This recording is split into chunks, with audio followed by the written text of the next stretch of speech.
Last person before drinks. Always a little bit of a worry. Recycle Night, Recycle Right. I've given it this really swishy title, haven't I? Humanising resource recovery to lower contamination rates. Because I couldn't say trying to guilt people into doing the right thing, which is what we really intended to do with this. I'm from the REROC region. We're a voluntary regional waste group as well as a ROC. 9 LGAs. We've got 3 MRFs operating in our region. One in the south at Wagga, quite large, Currajong Recyclers. Valmont in Tumut, which isn't quite it operates like a MRF, but it's not a licensed MRF, and Illura and Cootamundra, all supported employment programs. And all have this big problem. And a couple of years ago at our waste conference, we got Currajong in to talk about the problem of contamination in the recycling bin. And they told all the horrific stories that everybody here has heard before about what contamination is like. And we had a person there who was very moved by the story. And that person was actually the person taking, of all things, the photographs at the conference. And she came to us later and said, look, do you know, I just can't believe people do this. And we went, yeah, neither can we. It's very sad. And so she said, no. I think that I would like to tell the story of the people who work in MRFs, in the supported employment MRFs. I think it would be nice to tell the story. I'm really interested in them. So what transpired from that was that and the person was Jackie Cooper from her business is Jack of Hearts. And she came and she said, I really want to do this. I want to, tell a video story of these people. And we talked about it at REROC and we had been working that's a bit strong, but we had been trying for a couple of years to come up with a messaging that we thought would connect with people about contamination. And we'd done the whole, information on the website, blah, blah, blah, and nothing really seemed like it was going to work for us. We weren't happy with any of the ideas we had. And so when Jackie came to us, we sat down with Jackie and Christy from Embarketing, who does websites and stuff, and we started to talk about what was the actual problem. What did we think the problem was? Because Jackie was just so moved by the story. And what we went was, we reckon in our region that there's a big disconnect. People don't realise what happens, and we've talked about this, and it's what, to a degree, what everybody's been talking about in this is people understanding what happens to their waste. And we reckon there was a disconnect. We reckon that this is what people thought happened to their recycling. Some robot somewhere or if you think about what you see on the television, whenever they do waste on the TV, they've got a big truck unloading all the waste at a landfill. Nobody's touching it, nobody's going anywhere near it. So we thought, this is what people think. They think that they shove things in the recycling bin, and hey, for our friends in metropolitan areas, true enough. Shove things in the recycling bin, it goes on a conveyor belt, nobody touches it, what the hell. But the reality in our region, and in a lot of regions in country New South Wales, is that people actually touch the waste. They touch it with their hands. So we thought that we would send a message. Do you know your recycling is sorted by hand? That people actually, whatever you put in your recycling bin is touched by somebody else. So real people touch your waste. And then we wanted to make those people real. So one of the things that our creative team was talking about was that in marketing now is that you're needing to make that emotional connection. You want the people that are watching your ad to connect to, if you want behavioural change, and those of us that listened to Ryan earlier today, I think he was saying similar kinds of things. You need people to connect. If you want them to change, they want to choose to change. So we wanted people to choose to change because they wanted to help the people that are working in the MRFs in our region. So we wanted to make them real. So we felt that if the residents had a better understanding of how their waste was managed, they would make more of an effort with contamination. We wanted to remove the disconnect, so people would sort their waste. And we wanted to humanise the process so that residents developed this we wanted them to have an emotional connection. We wanted them to think, you know, what I put in here somebody else is going to touch, because we knew that emotion was going to be a powerful motivator, you know, that a little bit of guilt can go a very long way. So that's what we wanted to play a little bit with. And we wanted to tell the stories of the people who work sorting waste, so that the residents wanted to invest in those people to help them in their work. So this is what we did. Hopefully ours was. Hi, my name is Aaron Jack. I'm 21 years old and I live in Galmain. Best part about the day is working at Cowjug Recyclers. Well, the bus ride I take is 2 hours, but I still have to do it because I love working. Probably the best job I ever had. In the afternoons we actually bring spare clothes so we can just put them on so we don't smell on the bus. The reason it smells here is because I'm sorting out the community's recycling. The community thinks it's sorted by machinery and robots, but it's not. It's sorted by people like me and our co-workers. Can you please wash out the containers? Just makes our job easier. Go to recyclenight.org.au.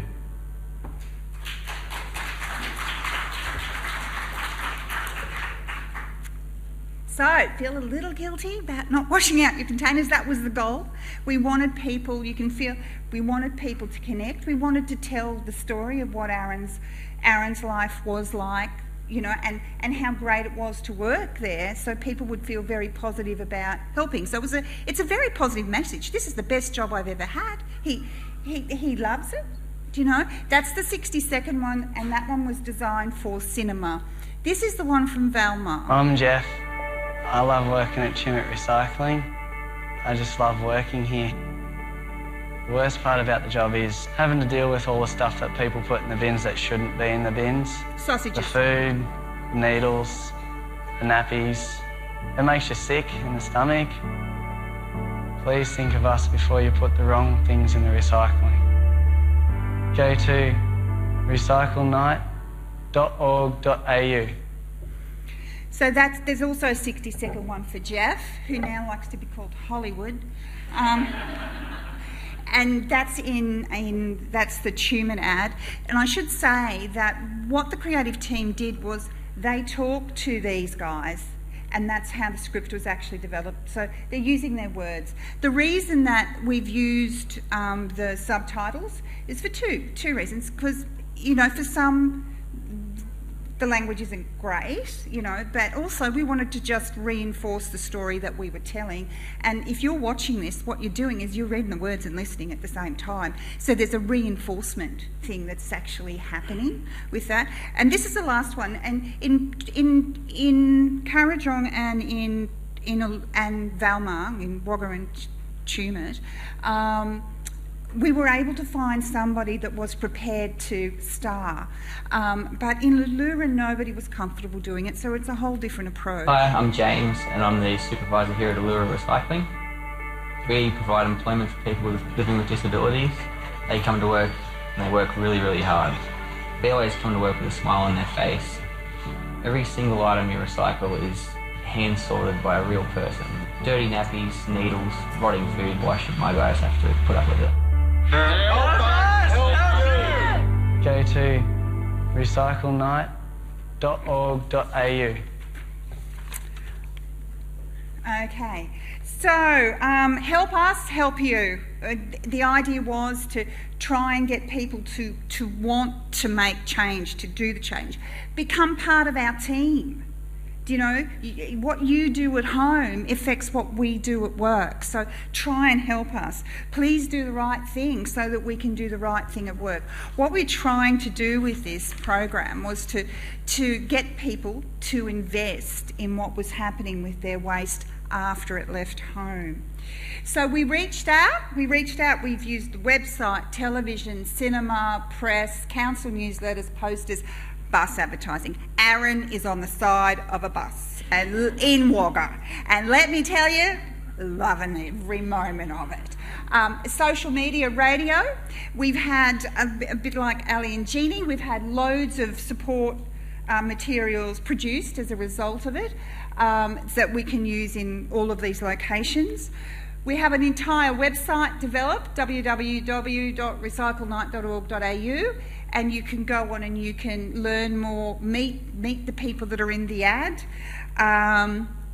We've had almost 2,300 website users since we launched it last year, and almost 4,500 views on the website, which we're reasonably happy with. And when you go into the website, it tells you what you can recycle, which ones. The challenge for us is we've got 3 MRFs, so each one accepts different things. So when you go in, you click on what council that you belong to, and it takes you to the MRF, and then there's a list of things that are ticked to say what you can put in your bin. So we do that. We've got this kind of material that's going into posters and press and all those things. And they look good, the boys, don't they? Like there. Aaron and his mates. Facebook, of course. Everybody's on social media. We've had 90,000 views of the videos, courtesy of through our Facebook. So it's really connected. Help us, help you. Again, that's materials that we're using with it. Your recycling sorted by hand by people with a disability. I have to say that we really struggled around that disability thing. Do we want to say that it's sorted by hand with people with a disability, or do we just want to say it was sorted by hand? So sometimes you will see in some of these ads, it just says, your waste is sorted by hand. And occasionally we will do it with your waste is sorted by hand, depending on where we're sending the message. Because regardless of whether it's a person with a disability, it's still sorted by hand. So, you know, the disability thing is peripheral in some ways. So in a lot of the main stuff, we don't actually say that at all. Okay, so some of the challenges. Well, finding an employee who was prepared to star. Lots of people were prepared to star, but not necessarily were, you know, right for the job. As you know, as happens. We used the subtitles because of some of the speech issues, but at the end of the day, we thought the unintended consequence or benefit of that was that it actually reinforces the message. Ensuring the employee understood that what he or she was getting into. You know, we are dealing with disabled people. There was an issue around capacity. You know, so the creative team spent quite a lot of time talking to carers and guardians to ensure that, you know, they really understood where they were going to go, you know, on the side of the bus, on the websites, all of those kinds of things. We had the whole release form thing happening and then having to explain everything. We wanted to make sure that we didn't exploit the employees. We wanted to be really respectful and produce really respectful materials. That was really important. I don't think there was ever a question, I have to say, and you know, the team that Jeannie and Linda have used are fabulous people, because we use the CRC ad too, they're wonderful. I think for us, the creative team we had, they believed in this project. Do you know, they had their heart and soul in it from the get-go. They wanted people to do the right thing. So we didn't have to provide a lot of input with the messaging, you know, but so they were always going to produce something that was respectful. But we did have moments where the first of the Aaron ads, we had to tone down quite a lot because people cried when they saw it. So that was just a bridge too far. So we toned that one down. And our other really big question, and you wouldn't remember this, but in the Aaron ad, Do you see when he puts his boots on and they're really worn out? We had this whole question from where it was a work health and safety issue that his boots were looking a bit worn, whether we should put new boots on him, all of these strange things. And we decided, no, he works, let's leave him in his boots.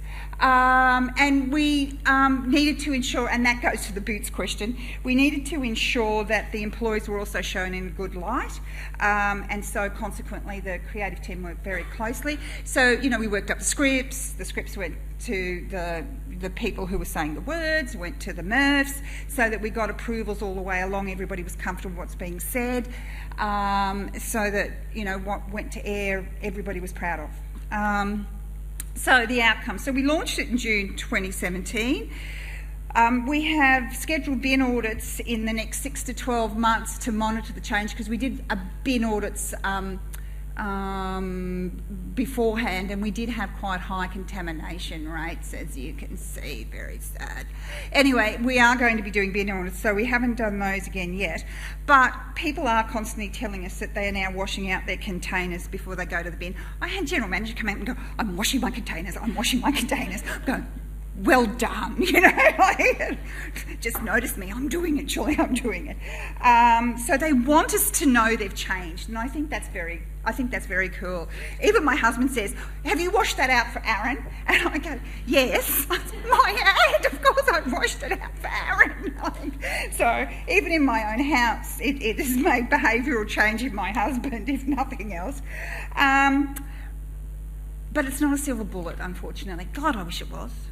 You know, I wish I could stand up here to you and say, you know, all the MRFs are telling me that this is like winning the lottery. But it's not like winning the lottery, because behavioural change isn't like that, is it? We all know it, but we wish it was different. So when the advertisements are on, there is a marked decrease in contamination that go to the MRFs, and the MRFs tell us that. When it's not on, you know, it starts to all go up again. So we were doing the ads a month on, month off. Now we're doing it 2 weeks on, 2 weeks off instead, because we obviously need to constantly hammer the message home. So that's what we're doing. But the feedback from the MRFs has been really positive. And not that we were aiming for this, but there's been, like, as I say, an awareness and external profile raising of the work that they do there. And that's been brilliant, because it's validated what the MRFs are doing, validates the work these people who work there are doing. They've had no negative comments.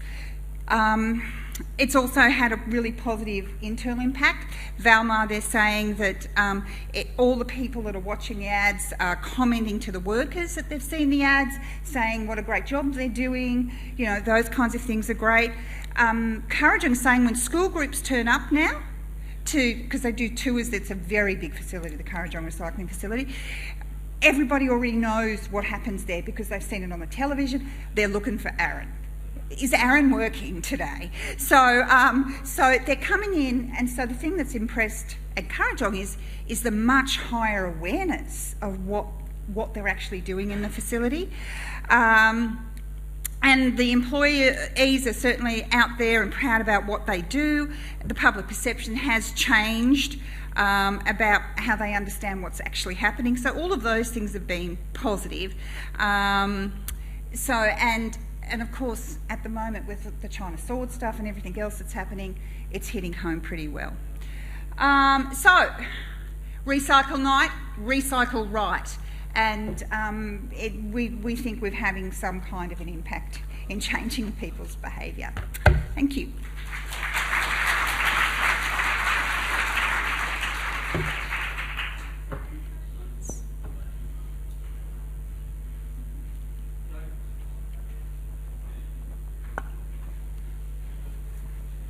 Yes, I'm just curious what are the post-audit results showing? We haven't done an audit yet, but we will do probably. We think we'll probably do one in the next 6 months.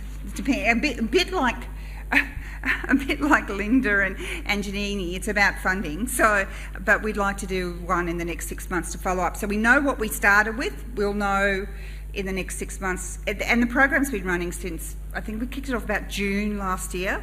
So, yeah, I think if we we'd like to do it in the next 6 months and see how it goes. And a bit like Linda and Jeannie, NetWaste have picked up the same concept because they're using, again, supported employment programs. So it's been good to be, to take the kind of concept and to have it seen in other places as well. So I'm hoping it makes a change. I don't know.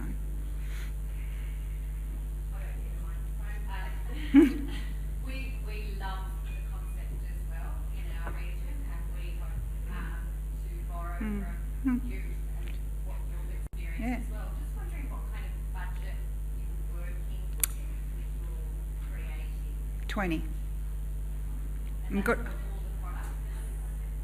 They did. That's quite a lot of products. We got a lot of product, but like I said, we were working with people who really believed in what they were doing, and they took a lot. We have a lot of video footage, hours and hours and hours of video footage, and as anyone who works in production knows, you need hours and hours to get something absolutely perfectly right. But and we used local people, and they were great. So yeah, and then of course it's the budget on the top of that to do it. To do everything, and the scheduling, we actually use a placement, a local guy who does all the placement work for us, which has been great. So, The website was included. yeah, and then we actually, and any of you who've done social media will know the pain of social media is keeping it up to date. So we actually engage these people long term to actually maintain the social media presence for us. So we have an ongoing contract with them to keep uploading stuff to Facebook and stuff for us. So it keeps turning over. You always think you're going to do it, but 2 weeks go by and you go, okay, nothing's on Facebook for a whole 2 weeks. So so we've got that happening as well. So no, we were really, really happy with it. Yeah, and I have to say too, the pricing reflects the fact, would you believe, that Jackie, who did all the video, had actually never done this kind of work before. She was a photographer. She said, I'd really like to do this. I'd really like to move into video. And her photography work is outstanding. And we went, yeah, okay, let's give it a run and see how we go. And that's what she produces. So God knows what she'll be producing when she's actually had a few under her belt. Yeah, so, and they did all the script and everything. Sorry. Yeah.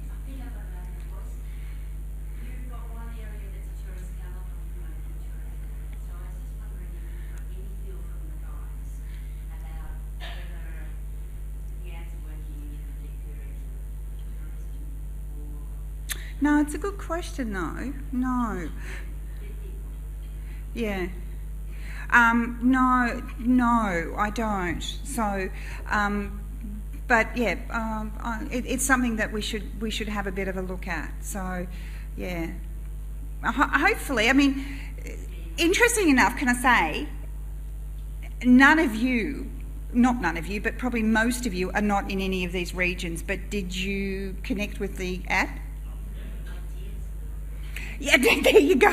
I always get at least one with a few tears, and you don't tear up because you're sad. It's just because it just connects with you, doesn't it? It sort of reaches out and grabs you, and I think that you're a bunch of strangers and you don't know who these guys are, but they reached out and they grabbed you, and I think even if you're a tourist, it's going to reach out and grab you. I think that because it reached out and grabbed you now, and you're not from the region, you don't have any investment in it at all, but you would be invested in trying to make that better, and that's what we were reaching for. They're happy and passionate about what they do, and it makes you want to do it with them, really, and that's what we're aiming for, be part of the team. These guys love what they do, and a lot of us would look at it and go, God, that's a icky job. But these guys love it. This is the best job I've ever had. And when he says it, he means it. And you want to make his job better. So, and like I said, these are their words. So we haven't put words into their mouth, interviewed them. What do you think about your job? What do you, and this is what's come out of it. And they're very happy with it. Okay.